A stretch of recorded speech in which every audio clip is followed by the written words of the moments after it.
Hello darlings, how the devil are we? So I've got a really tiny update. It is an update nonetheless, which is all about Apex / Titanfall and their whole DDoS scenario going on at the moment. So for those who don't know what happened, Titanfall got hacked, the playlists were unusable, and there was a strange message that said, go to savetitanfall.com. If you then went to savetitanfall.com, there was a very kind of passionate website stating the problems with Titanfall, and more specifically about all the DDoSing that was happening in the game. So long story short, it was basically a group that got fed up with all the DDoSing in Titanfall, so they decided to make a statement and DDoS Apex Legends. As you can imagine, this got the attention of Respawn immediately and has since been fixed, or at least it has been fixed on the Apex Legends side of things. As for Titanfall, however, there still hasn't been any resolution.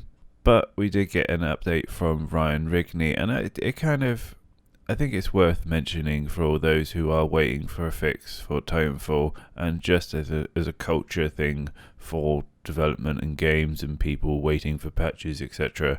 So firstly, Ryan Rigney, he basically stated that, yeah, we do have a DDoS problem, and I don't think it takes Sherlock Holmes to work that out, because we are aware of the situation, because as the consumer base, we are on, the receiving end of it. He did make an interesting point though, that all it did was actually make the developers' lives a little bit harder, and I can see the scenario as being a developer myself, because when the situation kicked off, apparently everyone was called in and it just forced everyone to work overtime to fix the Apex Legends issue, but not address the Titanfall issue. And he also confirmed what a lot of people already thought was going on, was the fact that Titanfall just doesn't have any resources at the moment. They said that they've got 3 people working on it at the moment, and patches are just slow and whack-a-mole-ish. They also did say they can't give too many details on the lead times for fixes, etc., because if someone who is doing a particular type of hack smells that they are about to get patched, then they just move on to a different technique. Personally, I don't think this was the best PR statement, and with the Titanfall community still being very active, I can still imagine there are a lot of annoyed people out there. I tried to look into how many devs were working for Respawn so I could get an idea of the percentage that was actually working on Titanfall at the moment, but nothing came up, so I am presuming that the team isn't as big as I actually think it is. I also get the impression that Titanfall just doesn't make any money whatsoever. It is a very much parked project, and they're just keeping it in maintenance mode now. I'm not sure how the relationship with Xbox Game Pass works, for example, because I know that is one of the main drivers for its player base, but do they get a constant payment of subscriptions, or people install the games and they get more money from it?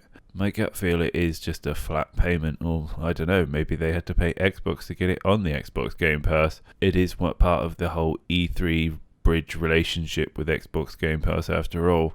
But anyway, that is me just speculating. But I do want to say, if you are an individual waiting for a patch, etc., I hear the team developers thrown around and it is the devs' fault that stuff isn't getting done, etc. But let me tell you, as a developer myself, often product changes do not fall into the hands of developers. Often developers are the ones fighting their corner to get changes put through that they have identified. It is product management teams and business analysts who are responsible for making all of this go through. And the developers just produce their work from whatever work stream they have set up there, so they can only work with what's been assigned in that given sprint period.